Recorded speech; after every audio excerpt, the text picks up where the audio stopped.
यहाँ की आयोजन कमेटी ने बहुत ही भव्य आयोजन किया और जैसा अर्जुन भाई ने बताया कि हमारा मार्च चल रहा था छतारी के अंदर और उनका फोन आया तो हम आए।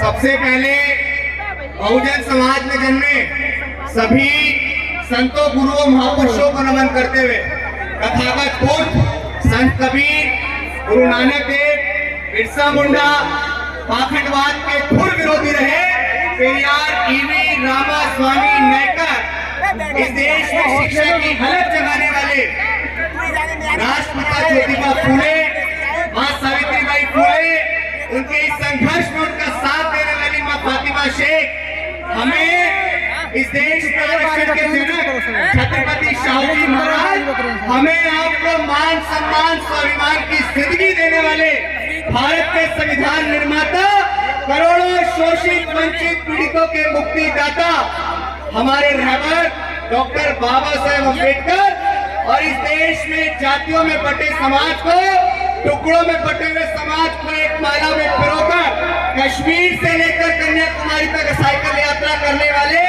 21वीं सदी के सबसे बड़े महानायक हमारे रहबर मान्यवर कांशीराम साहब के चरणों में नमन करते हुए अपनी बात को शुरू करूंगा। साथियों, सोचने से नहीं मिलते हैं तमन्नाओं के शहर। जैसा कि आप सभी को पता होगा, कितने लोग जानते हैं कि जो पहले दिन से हमारी यात्रा को वॉच कर रहे हैं, हाथ उठा के बताओ। बीती 23 जुलाई से बाबा साहेब अम्बेडकर की जन्मस्थली मध्य प्रदेश के महू से हमने एक संकल्प की शुरुआत की जिसका नाम रखा बहुजन जागो मार्च और जिसका उद्देश्य रखा बहुजन नेताओं साथ में आओ, क्योंकि हम बहुत अच्छे से जानते हैं कि बिखरा हुआ समाज कभी शासक नहीं बन सकता है। मैं एक नज्म गा के अपनी बात शुरू करूंगा।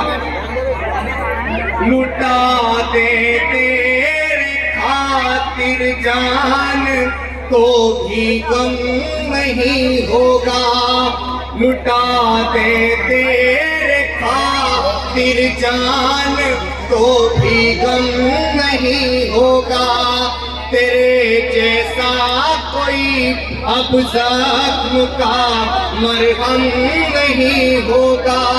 पढ़ा तुझको तो एक शायर के दिल की धड़कने बोली,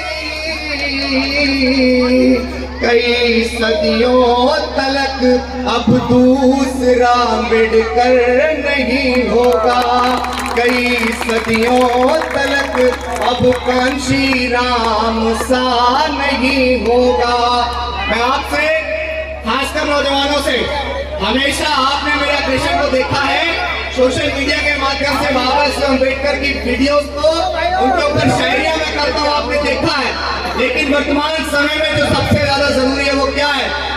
बाबा साहेब अम्बेडकर ने कहा था कि हमें 21वीं सदी में इस देश का हुक्मरान बनना है। बाबा साहेब अम्बेडकर अपनी 4 संतानों को कुर्बान करके चले गए। मान्यवर कांशीराम साहब ने बाबा साहेब अम्बेडकर के पशपुले कार्यों को दोबारा जीवित किया और दोबारा जीवित करते हुए उन्होंने कश्मीर से लेकर कन्याकुमारी तक साइकिल यात्रा की। उन्होंने घर छोड़ दिया, परिवार छोड़ दिया, न किसी के दुख में गए, न किसी के सुख में गए, न कभी शादी की, और उन्होंने इस समाज को अपना परिवार मानते हुए सामाजिक परिवर्तन की मुहिम को जिंदा किया। लेकिन आज मेरा सवाल है उन तमाम नेताओं से, क्योंकि सवाल किसी को तो करना पड़ेगा। जिस सदी में डॉक्टर अम्बेडकर ने कहा कि हमें इस देश का हुक्मरान बनना है, जिस सदी में मान्यवर कांशीराम साहब ने इतना बड़ा त्याग कर दिया, उस सदी में हम इस देश की सत्ता से इतने दूर क्यों हैं? ये सवाल करने वाला कौन होगा? आज इस देश में हमारे नेता, मैं एक से एक बाहुबली नेता आपको गिना सकता हूं जो समाज की लड़ाई लड़ रहे हैं। इस देश में देश के सबसे बड़ी कद्दावर नेता आदरणीय माननीय बहन कुमारी मायावती है। कद्दावर नेता या नहीं है? बताओ, है कद्दावर नेता या नहीं है? मैं कोई राजनीतिक व्यक्ति नहीं हूँ, ना मैं किसी पार्टी और संगठन से अपना ताल्लुकात रखता हूँ, क्योंकि वर्तमान समय में किसी पार्टी, किसी संगठन की कट्टरता रखने से मुझे पता है कि हम किसी भी मूवमेंट को साकार नहीं कर सकते हैं। क्या एडवोकेट चंद्रशेखर आजाद, उदित राज, वामन मेश्राम, प्रकाश अंबेडकर, रामदास अठावले, चिराग पासवान, अखिलेश यादव, जयंत चौधरी, अगर हम बहुजन समाज की बात करते हैं तो वो 6,745 जातियां जिन्हें हम लोग चमार, वाल्मीकि, कोरी, कुर्मी, पासी, धोबी, धानु, गहीर, गडरिया, गुर्जर, जाट, नाई, यादव, तेली, कुमार, महार, डोम, पटेल और तमाम उन जातियों में जानते हैं जिनके साथ शोषण समान था। लेकिन आज हमारे नेताओं की वजह से हमारा समाज फट रहा है। ये बात हमारे नेताओं को हमें समझानी पड़ेगी। बीते 2.5 महीने से अपने घर को छोड़ के हम लोग महू, इंदौर, देवास, सीहोर, भोपाल, धुरई, ललितपुर, झांसी, डबरा, दतिया, ग्वालियर, मुरैना, धौलपुर, आगरा, हाथरस, अलीगढ़ और उन तमाम जनपदों से होते हुए आज बुलंदशहर जनपद के अंदर हैं और पैदल पैदल चल रहे हैं। क्या धूप में, गर्मी में कोई भी नौजवान हमारे साथ हमारी टीम में जो चल रही है, इनको कोई फंडिंग नहीं कर रहा है। बहुत सारे लोग कह रहे हैं कि अभिषेक जाटव को तो चंद्रशेखर आजाद का फ्रेंड बना के तैयार किया जा रहा है और अभिषेक जाटव को तो मायावती ने भेजा है, अभिषेक जाटव को तो चंद्रशेखर आजाद ने भेजा है। तो देखो, ये मूवमेंट किसी के पिताजी की पपोती तो है नहीं। ये मूवमेंट किसी के पिताजी की पपोती है क्या? जब हमें नजर आएगा कि हमारे नेताओं की वजह से आज मूवमेंट पस्त हो रहा है तो हम डंके की चोट पे अपने नेताओं से भी सवाल करेंगे, मन बनना पसंद नहीं करेंगे। और मैं समाज के अंदर वर्तमान समय के अंदर एक ऐसी क्रांति पैदा करने जा रहा हूँ। ये समाज से मिलकर बनेगा। मैं कोई संगठन बनाने नहीं जा रहा हूँ, मैं कोई पार्टी बनाने नहीं जा रहा हूँ, लेकिन वर्तमान समय में अपने नेताओं की गले की ऐसी हड्डी बनना चाहता हूँ कि ना उन पे निगला जाए, ना उन पे निगला जाए। और मैं उनसे सवाल करना चाहता हूँ कि हमें इस देश का हुक्मरान बनना है। आप समाज के बीच आके कहते हो कि समाज एकजुट नहीं है, समाज एकजुट नहीं है, समाज एकजुट नहीं है। समाज आपको कितनी बार एकजुट होकर दिखाएगा कि समाज ने माननीय बहन जी को उत्तर प्रदेश का 4 बार मुख्यमंत्री नहीं बनाया? बनाया या नहीं बनाया? कि समाज ने चंद्रशेखर आजाद के एक कहने पे भोपाल को जाम किया या नहीं किया? समाज ने चंद्रशेखर आजाद के एक कहने पे दिल्ली को जाम किया या नहीं किया? कि समाज ने उदित राज के एक कहने पे दिल्ली के रामलीला मैदान को भरने का काम किया या नहीं किया? तो अब समाज आपसे हाथ जोड़ के निवेदन कर रहा है कि आने वाला 2024 का लोकसभा इलेक्शन हमारी आजादी का मात्र 7 से 8 महीने का एक समय बचा है। दुश्मन फूले शाहू पेरियार, ललाई अम्बेडकर और मान्यवर कांशीराम साहब की पूरी मूवमेंट को खाने को तैयार बैठा है। आपकी रूह कब कांपेगी? आपका जिस्म कब कांपेगा? आप अपने घर के सुख चैन को छोड़कर इस समाज की तरफ कब देखेंगे? ये वो समाज है जिसने आपको फर्श से अर्श में पहुंचाया। ये वो समाज है जिसने तमाम नेताओं को बड़ी बड़ी लंबी लंबी गाड़ियों के काफिले दिए। लेकिन आज समाज आपसे निवेदन कर रहा है कि समाज के खातिर आप एकजुट हो जाइए। अगर दोबारा इस देश के अंदर वही सामंती सरकार बनती है, अगर दोबारा इस देश के अंदर वही मनवादी सरकार बनती है, तो हमें इस देश की इस बात की गारंटी देने वाला कौन है कि हमें दोबारा वोट डालने का अधिकार मिल भी पाएगा या नहीं मिल पाएगा?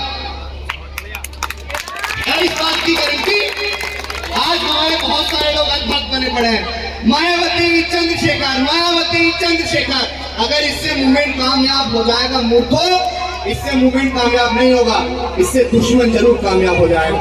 अगर आप लोग प्रयास करेंगे, अगर आप लोग प्रयास करेंगे तो बहुजन समाज की 2 बड़ी शख्सियत, माननीय बहन जी के पास एक बहुत बड़ा अनुभव है क्योंकि उन्होंने मान्यवर कांशीराम साहब के साथ, बहुत सारे लोग आज कहते हैं कि मायावती तो महलों की रानी बन के बैठ गई है, मायावती तो अपने घर में बैठ गई है, समाज को नहीं देख रही है। तो 20-22 साल की बेटी को घर से बाहर निकालो तो आपको एहसास होगा कि फरस से महलों तक का सफर कैसा होता है। अब आपको एहसास होगा कि कश्मीर से लेकर कन्याकुमारी तक जब मान्यवर ने साइकिल यात्रा की तो उस दौर में वो बेटी अपने घर को छोड़ के, परिवार को छोड़ के, IAS बनने के सपने को छोड़ के समाज में उतर गई। तो हमें तो वही गर्व है उस पर। अगर वो महलों की रानी बन के भी बैठ गई तो हमें तो गर्व है, करना नहीं चाहिए। आप सोचिए ना कि बाबा साहब अम्बेडकर के बने संविधान से पहले वही महिला जिसको पति के मर जाने पर सती हो जाना पड़ता था, जिसको पढ़ने लिखने का अधिकार नहीं था, जो जज, कलेक्टर, डॉक्टर, बैरिस्टर, IAS कुछ भी नहीं बन सकती थी, वही महिला आपके प्रदेश की 4 बार मुख्यमंत्री बनी और जितने लोग आपको घूर के देखते थे उन तमाम लोगों ने उनके जूते भी साफ किए। तो क्या ऐसा परिवर्तन समाज के अंदर आप लोग देख सकते थे कभी? और आज बहुत सारे लोग कहते हैं कि चंद्रशेखर तो भाजपा का दलाल है, चंद्रशेखर तो आरएसएस का एजेंट है। अगर समाज के अंदर इतने सारे नौजवान को तैयार करने वाला भाजपा का एजेंट होता, अगर समाज के अंदर समाज के मान सम्मान स्वाभिमान के लिए कहीं भी लड़ने की बात हो तो चंद्रशेखर आजाद सबसे पहले खड़े हो जाते हैं। अगर इतनी बड़ी क्रांति समाज के अंदर लाने वाला नौजवान भाजपा और आरएसएस का एजेंट होता है तो मैं तो कहूंगा कि प्रत्येक नौजवान को भाजपा आरएसएस का एजेंट ही हो जाना चाहिए। अगर इतनी बड़ी क्रांति आप समाज के अंदर लेके आ सकते हो तो आपको भाजपा और आरएसएस का एजेंट ही हो जाना चाहिए। लेकिन आज मैं आपसे सिर्फ इतना कहूंगा, कोई हाथ जोड़ के निवेदन है, अपने नेताओं के अंदर कमियां मत ढूंढो यार। दुश्मन तो यही चाहता है ना कि आप अपने नेताओं के अंदर कमियां ढूंढते रहो और दुश्मन मूवमेंट में कामयाब हो जाए। मैं जितनी देर बोलूंगा मुझे बोलने दो, मैं रुक जाऊंगा।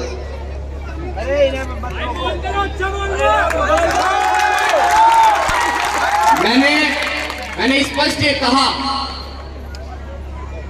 कि मैं कोई राजनीतिक व्यक्ति नहीं हूं, लेकिन जो बात है वो स्पष्ट कहने वाला आदमी हूं। मैं स्पष्ट कह रहा हूं, मुझे ये दिख रहा है कि आज हमने जब देखा ना जमीन से उतर के वहां से हम लोग यहाँ तक आ गए। मैं अपने समाज के बीच हूँ, अपने समाज के बीच अपनी बातें नहीं रखूंगा तो कैसे काम चलेगा। मैं आपको सिर्फ एक बात ये बताना चाहता हूँ कि हमने एक बड़े क्राइसिस को देखा है। मैं मध्य प्रदेश से यहाँ तक आ गया, मैंने एक बड़े क्राइसिस को देखा है कि हम लोग आपस में लड़ रहे हैं। और आज आपको मैं नौजवान साथी यहाँ खड़े हुए हैं, आप लोग अभिषेक के ग्लैमर को देखते हैं, आप लोग लंबी लंबी गाड़ियों के काफिले को देखते हैं, आप लोग फोटो खिंचवाने पसंद करते हैं, आप लोग देखते हैं कि हम कभी भी पुलिस से भिड़ जाते हैं। लेकिन अगर उसके पीछे सबसे महत्वपूर्ण कोई चीज है तो वो शिक्षा है। अभिषेक लॉ का स्टूडेंट है, वो पढ़ाई कर रहा है, इसी के बलबूते वो किसी से भी लड़ जाता है, किसी से भी भिड़ जाता है। अगर आपके पास ज्ञान नहीं होगा तो आप कुछ नहीं कर पाओगे। मैं आपसे सवाल करता हूँ, जितने लोग यहाँ मूवमेंट की बात करते हैं, क्या आपने इसने 21वीं सदी के महानायक को तैयार किया? क्या हमने एनिमेशन ऑफ कास्ट को पढ़ा है? कितने लोगों ने पढ़ा जाति के विराज को, बताओ? बहुत चंद लोगों ने। और आपसे यही कहूंगा कि शिक्षा इतनी महत्वपूर्ण है कि अगर आपके पुरखों की गरीबी को कोई मिटाती है तो वो शिक्षा होती है। आपके मान सम्मान स्वाभिमान को कोई दुगना करती है तो वो शिक्षा होती है।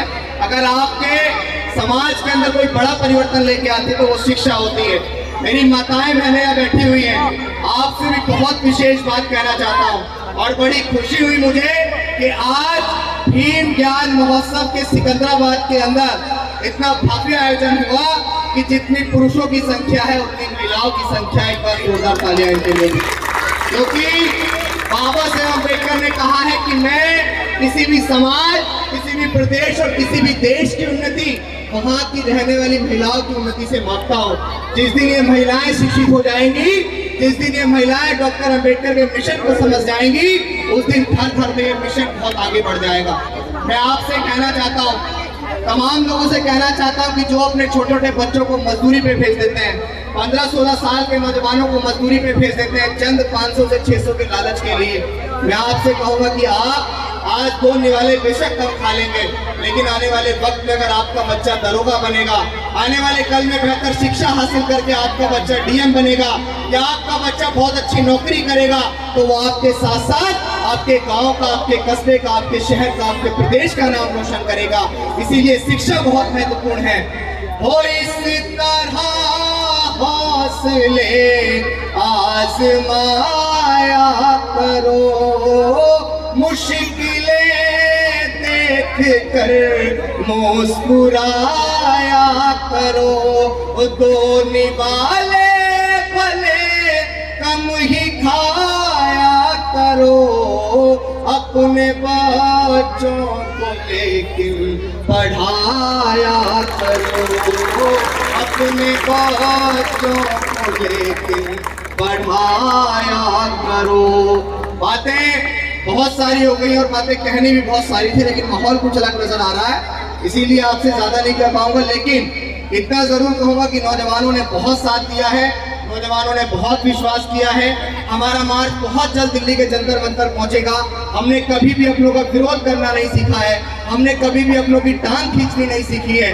हमने हमेशा से प्रयास किया है कि हमारे नेता एकजुट हो जाए।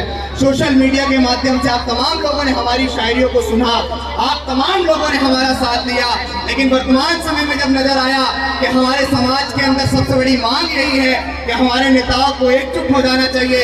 डॉक्टर अंबेडकर और मान्यवर कांशीराम साहब की विचारधारा की बात करने वाले लोगों को एकजुट हो जाना चाहिए, इसीलिए इस आंदोलन के साथ बाहर निकल गए हैं। आखिरी में वो शायरी, आज बहुत सारे लोग भारत के संविधान को बदलने की बात कर रहे हैं। मैं नाम लूंगा तो आप पहचान जाएंगे कि मैं प्रधानमंत्री के आर्थिक सलाहकार विवेक देबरॉय की बात कर रहा हूँ। वो कह रहा है कि भारत के संविधान को बदलना चाहिए, तो मेरा उनसे कहना है कि इस देश में गृह युद्ध जैसी स्थिति पैदा मत करो, क्योंकि अगर भारत का संविधान खत्म होगा तो या तो मार देंगे या मर जाएंगे। इस बात का मुगालता अपने दिमाग से निकाल देना, क्योंकि अगर भारत का संविधान सुरक्षित है तो हम सुरक्षित हैं। इसके लिए एक शायरी आपको सुना देता हूँ, इसके बाद अपनी बात को खत्म करूंगा। जय भीम कि हम अम्बेडकरवादी हैं बेटा, कि हम अम्बेडकरवादी हैं बेटा। जिस दिन औकात पे आ गए ना तो तुम्हारी सारी गर्मी झाड़ देंगे, और बाबा साहेब को गाली मत देना दोबारा कि संविधान को बदलने की बात मत करना दोबारा, वरना हम भी कानून भूल गए ना तो जितनी तुम्हारी लंबाई उससे दुगना जमीन में गाड़ देंगे। अगर हम लोग तथागत खुद को मानते हैं तो हम लोग भगत सिंह को भी मानते हैं, हम लोग भगत सिंह को भी मानते हैं, इस बात को याद रखना। वो अब के सारी बातों से गुजर जाएंगे, वो मत समझना डराने से डर जाएंगे, वो मौत के नाम का खौफ देता है क्यों, मौत जिस रोज आएगी मर जाएंगे, वो मौत जिस रोज आएगी मर जाएंगे। कि मुझको सालिम का तरफदार नहीं लिख सकते, कम से कम वो मुझे लाचार नहीं लिख सकते, और जान हथेली पर लिए जो बोल रहा हूँ सच, उसे इस देश के बिकाऊ अखबार नहीं लिख सकते। बहुत बहुत धन्यवाद। जय भीम, जय भारत, जय संविधान। मेरे मुखार बिंदु से अगर किसी का कोई बात गलत लग गई हो तो मैं माफी नहीं मांगता, क्योंकि मैं सच्चा हूँ और सच्चा आदमी हमेशा कड़वा होता है। बहुत बहुत धन्यवाद। जय भीम, जय भारत, जय संविधान।